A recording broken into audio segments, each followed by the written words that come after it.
السلام الله عليكم ورحمة الله وبركاته. عايزة اقول لكم ان للاسف ما وحشتنيش القعدة دي، لان دي تالت مرة بصور فيها الفيديو ده، وبعد ما صورته 20 دقيقة كاملين وخلصت وكنت رايحة منتجه وما لقيتهوش على الموبايل.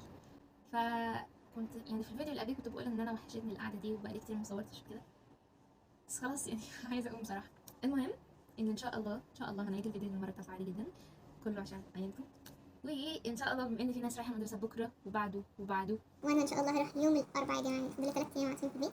فان شاء الله الفيديو ده هيبقى عباره عن تجهيزات المدرسه او الادوات الدراسيه للمدرسه، وهقول لكم على شويه نصايح وحاجات، والفيديو هقول اخر حاجه فيه في الاخر خالص. وخاصه الفيديو ده يعني مهم جدا جدا للبنات، وخاصه اخر حاجه هقولها في الفيديو، فكملوا معايا الفيديو للاخر. طبعا اهم حاجه بالنسبه للطلاب في المدرسه يا جماعه الشنطه. تعالوا اوريكم الشنطه بتاعتي. الشنطه دي بجد مش عارفه اوصف لكم قد ايه هي عجباني جدا جدا جدا، وفرحانه بيها موت. بصوا لونها تحفه، ماشي. والسوسه بتاعتها بيبي بلو، يعني نوعا ما قريبه من لبس المدرسه بتاعي، فهي حلوه قوي. وطبعا هي لونها بينك او بيربل، ماما وبابا شايفينها بيربل بس انا شايفاها بينك، اوكي يعني هي في الكاميرا باينه بينك اكتر من انها تكون بيربل، بس اتس اوكي يعني. المهم ان هي الحمد لله عجباني جدا. وطبعا بصوا فيها ايه، اكيد دي مش جايه مع الشنطه يعني، دي الفلاسك او ازازه الميه. بصوا يا جماعه كيوت قوي قوي قوي، عجباني موت. هي لونها بيربل مش لايقه قوي مع الشنطه، او لايقه لان ماما وبابا شايف بيجيبوا لي ماما الاثنين بيربل، بس اوكي. المهم ان هي حلوه قوي بس صغيره قوي، يعني دي عارفين مش هتشيل الميه اللي انا عايزه اشربها، خاصه الفتره دي بشرب يعني بحب اشرب ميه كتير قوي عشان اعمل جلو اب لبشرتي وجسمي وتركيزي وكل الحاجات دي. فماما جابت لنا دي لما لقيت ان هي كويسه وسعرها حلو، وكمان يا جماعه مكتوب عليها من تحت من هنا رقم 5. رقم 5 يعني صالحه ان انتوا تعيدوا تدويرها كتير، انكم يعني تشربوا فيها اكتر من مره، لان مش كل البلاستيك بيبقى صحي اصلا ان احنا نشرب فيه اكتر من مره او ناكل فيه اكتر من مره. انتوا لازم لما تشتروا حاجه تتاكدوا عليها ان هي تقريبا مكتوب عليها 5 أو 7، دي هي اللي صحيه ان احنا نشرب فيها اكتر منها. وطبعا ماما كانت جايبه لنا الدبه ال3، بس انا اخترت دي لان مرسوم عليها يا جماعه شنطه لونها بيبي بلو، يعني هو ده شنطه بيبي بلو. مش عارفه البسها في راسه بس. المهم ان هي عجباني، وكمان كبيره قوي يعني، بصوا ما شاء الله كبيره، دي تكفيني سنه. بصوا بصوا الكياده، بصوا القمر يا جماعه. المقلمه دي تحفه عجباني موت. بصوا الارنب، بصوا الارنب حلو ازاي يا جماعه، كيوت. طبعا فيها سوسته من هنا اهو، وسوسته من هنا اهو، وحلوه قوي لان هي برضه لايقه مع الشنطه نوعا ما، السوست ولبس المدرسه. فتعالوا بقى اوريكم لبس المدرسه. اول حاجه التيشيرت طبعا. ها هو تيشيرت المدرسه. يا جماعه هو كبير حبتين عليا بس حلو، وهقول لكم ليه دلوقتي كمان. آم، هو ده افتح يعني اغمق شويه من اللبس اللي المدرسه منزلاه، بس برضه حلو. لان المدرسه لسه ما عملتش يعني مصنع ليها بتنزل منه لبس، فاحنا بنجيب براحتنا من اي مكان. فطبعا حط ده هنا او هنا. وطبعا اكيد الجيبه الجيبه، بعشق الجيبه دي يا جماعه عشان بصوا واسعه ازاي، واسعه موت. وقفت بس شويه صغيرين لان الدوشه بره عاليه جدا، لاني طبعا كنت بصور بدري، بس دلوقتي الفتره دي بيبقى فيه ناس كتير في الشارع فالدنيا دوشه شويه، ومعلش يعني استحملوني، اعملوا نفسكم مش سامعين حاجه. وطبعا التيشيرت حلو ان هو كبير ليه، لان بصوا ده يا جماعه بنطلون واسع جدا جدا جدا. ماما جايبهولي عشان لو احتاجته في البي اي او الالعاب البسه. كده كده التيشيرت هيبقى واسع برضو، فمش هيبقى يعني هيبقى محتشم ان شاء الله، وهيبقى حلو عشان لو حبينا ان احنا نعمل اي اكتيفيتي بقى اجري او كده. اوكي. وطبعا ده كده لبس المدرسه والحاجات اللي هي يعني اكيد مش هتروحي المدرسه من غيرها خالص. ودلوقتي هندخل على حاجات برضه ما ينفعش تروحي المدرسه من غيرها، الحاجات اللي بتبقى في المقلمه من جوه يا جماعه. بصوا عندكم مثلا الهايلايترز يا جماعه، واو. دي الثلاثه دول ماما جايباهم لي السنه دي، انا صراحه ما طلبتش منها ان هي تجيب لي، بس هي جابت لي من نفسها، ربنا يبارك لي فيها يعني، هي بابا فبس. ودول كانوا معايا من السنه اللي فاتت، وكان في واحد بينك بس انا كنت حاطه فيه مايك خربان دلوقتي مش راضي يشتغل للاسف، مش عارفه ليه. بس دول كانوا معايا اصلا يا جماعه من اولى اعدادي، وساعتها كان اول هايلايترز اجيبهم في حياتي، وكنت جايباهم بفلوسي، فمحتفظه بيهم لان كمان شكلهم تحفه قوي صراحه. مع انهم مش شغالين بس شكلهم حلو. والاقلام الجاف كتير كتير كتير.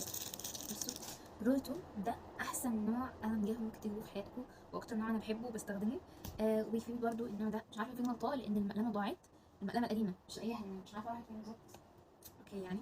والاقلام اللي زي دي او الاقلام اللي عامه تبقى سنونها تخينه كده، صراحه مش بحبها قوي، بس هي برضو كويسه. وفي القلم ده برضه ماما عامه بتحب لما تجيب لنا كده، اللي هي دستة مثلا فيها 6 7 اقلام، عشان انا واخواتي وكمان لو حد يعني محتاج قلم جدا مش لازم ننزل نشتري، فاهمين. وفي برضه الاقلام اللي هي بتبقى الملونه دي برضه بحبها. بس مش عارفه برضه بقيه الاقلام راحت فين. اوكي. ويا جماعه استيكه، برايه، كل الحاجات دي. وكمان عايزه اقول لكم على حاجه ممكن تستبدلوا بيها الهايلايترز، وهي الالوان الخشب. عارفين الالوان الخشب حرفيا انا بستعملها كهايلايترز، لان مش لازم تجيبوا هايلايترز، مش لازم دايما نحاول ان احنا نقلد مثلا الناس اللي على السوشيال او كده اللي هم بيجيبوا كل حاجه عندهم مليون هايلايترز وستيكي نوتس ومش عارفه ايه والحاجات دي. ممكن حاجات بسيطه جدا نفرح نفسينا ونستعملها وهيبقى شكلها على فكره تحت قوي، مش هيبان خالص انكم مستعملين الوان خشب اصلا. يعني بصوا انا هوريكم دلوقتي في التلخيصات اللي انا ملخصاها عاملين ازاي يا جماعه. مش باين خالص ان دي هايلايترز، او حتى لو باين بس هي مأديه الغرض الالوان الخشب. يعني هوريكم ملخص تاني، ده معمول بالهايلايترز. اكيد الهايلايترز بتبقى باينه اكتر بس برضه بيبقى شكلها حلو جدا وعادي. وطبعا باننا فتحنا الكشكول ده فيلا اقول لكم عليه، وهو لازم يكون معاكم كشاكيل كبيره زي دي اللي هي بسلك يا جماعه. دي بتبقى مفيده قوي، وخاصه لو انتوا في اعدادي او في ثانوي هتلاقوا مدرسين بيطلبوها منكم كتير جدا، فمن الاحسن تجيبوها. وفي واحد تالت من السنه اللي فاتت فانا عاملاه لتلخيص المذاكره بتاعتي، عامله لكل مادتين كشكول واحد ماشي اسمعهم وبلخص فيهم. يعني ده مثلا للماث والفلسفه، هتقولي لي ايه اللي جاب الماث والفلسفه مع بعض؟ اقول لكم مش عارفه بس ماشي. وده للعربي والتاريخ، عربي وتاريخ اوكي مع بعض، وعامله واحد للانجليش والساينس ماشي. فطبعا بلخص في البلاسموس والقمر، ده درس التشبيه او درس في البلاغه يعني، ملخصاه امبارح تحفه. طبعا لسه ما خلصتوش اصلا يعني عايزه احل عليه. المهم فلازم يبقى معاكم زي دول، وفي دول جايباهم السنه دي ماما جابتهم لي برضه. بس يا جماعه القمر نص العسل يا نهار ابيض. بس دول بقى يعني من غير سلك، بصوا شكلهم كبير قوي من جوه، تحفه يا جماعه. التشكيل دي هيطلبوا منكم كتير فجيبوها. في نفس الوقت هي حلوه بصراحه اكتر بكتير في التلخيص، انها بتاخد كلام كتير ومش محتاجين كل شويه تغيروا الكشكول، وده اللي بيقولوا لنا عليه المدرسين. ولازم طبعا يكون معاكم كالكليتر او آلة حاسبه. يا جماعه الآلة الحاسبه دي هي حياتي، هي من غيرها انا اضيع. كان نفسي اجيب كالكليتر اللي هي بينك يا جماعه، بس شفتها مع واحده صاحبتي يا نهار ابيض مش عارفه جابتها منين صراحه، بس السودا حلوه برضه الاسود فخامه. المهم فلازم يبقى معاكم كالكليتر، بالذات لو انتوا لسه داخلين اعدادي جديد او معكوش كالكليتر في السن الصغير ده، فانتوا لازم تسالوا المدرسين ايه احسن نوع كالكليتر تجيبوه، خاصه ان في كالكليترز قديمه مش بيبقى نافع معاها بعض المسائل او بيبقى صعب قوي ان انتوا تتعاملوا بيها في الامتحانات، فلازم تجيبوا كالكليتر جديد. وطبعا الكتب الخارجيه، ده كتاب العربي، انا جبت بس كتاب العربي لان انا يا جماعه مشتركه مع منصه الخطه، فهم بينزلوا ملخصات حلوه قوي لكل ماده، فانتوا مش محتاجين تجيبوا كتب خارجيه. خاصه يعني لو انتوا، انا صراحه حاسه ان انا مش محتاجه كتب خارجيه، فقلت ليه اتقل على ماما وبابا. خاصه خاصة إن أنا صراحة إنسانة كسولة جدا ومش من النوع اللي بيحب الكتب قوي والقراءة والكتابة وكده. انا بحب اكتر اني اسمع، يعني احب اسمع المدرس اكتر من اني احل لوحدي في الكتاب. فبس انا حاسه نفسي مش احسن حاجه في العربي، خاصه في الادب، لان الادب لسه يعني فرع جديد ومش متاقلمه معاه قوي، فحاسه اني محتاجه اجيب كتاب عشان احل عليه كتير قوي قوي قوي. بس فهذه الكتب الخارجيه طبعا انتوا براحتكم تماما، هتجيبوا كتب بقى في كل المواد بتاع. بس يا جماعه الناس اللي بتجيب اكتر من كتاب في الماده بحس انه مش محتاجه خالص، كتاب واحد كفايه. ممكن تسمعوا ناس بتحل كتب تانية على النت بس مش لازم تجيبوها، لان غالبا مش هتحلوها كلها. يعني صراحه انا عمري ما جبت كتاب وحليته كله فاهمين، فانا انسانه كسوله جدا اني احل في الكتب زي ما قلت لكم. بس ويا جماعه اخر حاجه في الفيديو النهارده، وهي حاجه مهمه جدا جدا جدا جدا خاصه للبنات، وهي اللي بيسموها يعتبر شنطه الطوارئ. فتعالوا اوريكم ايه الحاجات اللي لازم تبقى معاكي.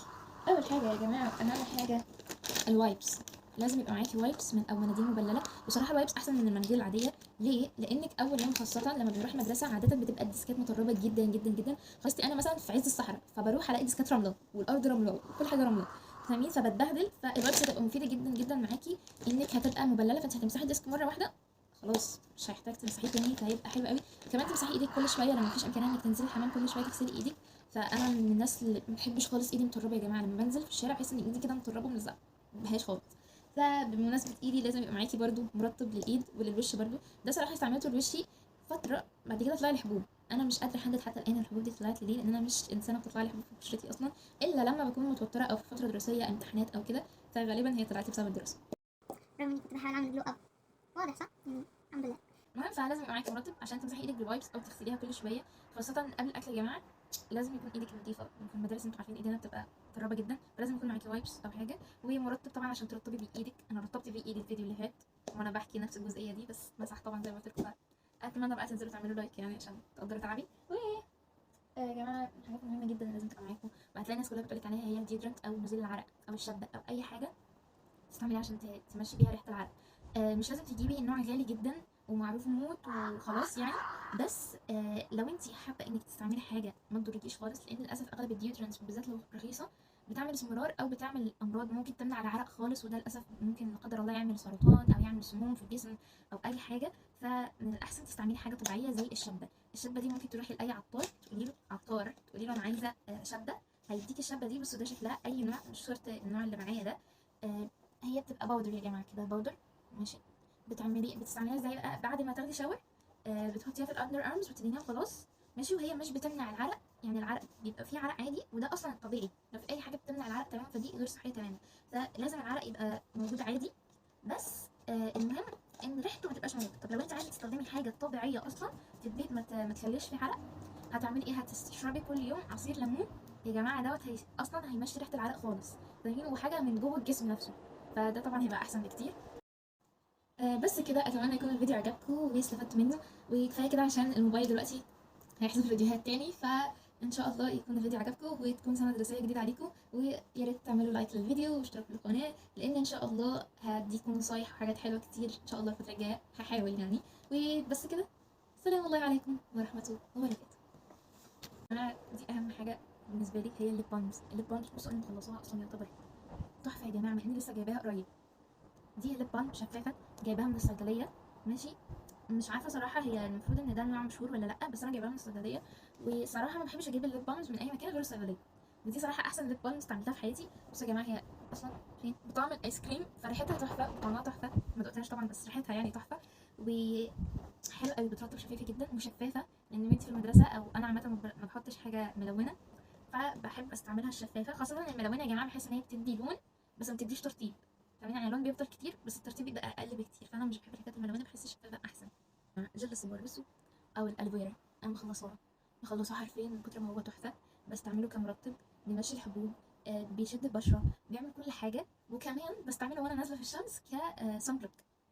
حرفيا كل حاجه تحفه تحفه تحفه تحفه، وانا مخلصاه. على فكره ما بيبقاش غالي، يعني ده تقريبا بحوالي 50 جنيه. ممكن تجيبيه بقى من الصيدليه. بصراحه عامه بحب اجيب الحاجات من الصيدليه، وانا مش من الناس اللي بتحب تجيب ماركات او بتحب تجيب حاجه معينه من مستحضرات تجميل او ميك اب او سكين كير او كده. السكين كير بتاعي كله تقريبا طبيعي، يعني ماسك الصدر او غسول الصدر، بذور الشيا، زي جل الصبار. كل الحاجات الطبيعيه اللي ممكن يعني تستعمليها انا بستعملها. انا بحب استعمل الحاجات الطبيعيه اكتر. لازم يكون معاكي خيط وابره.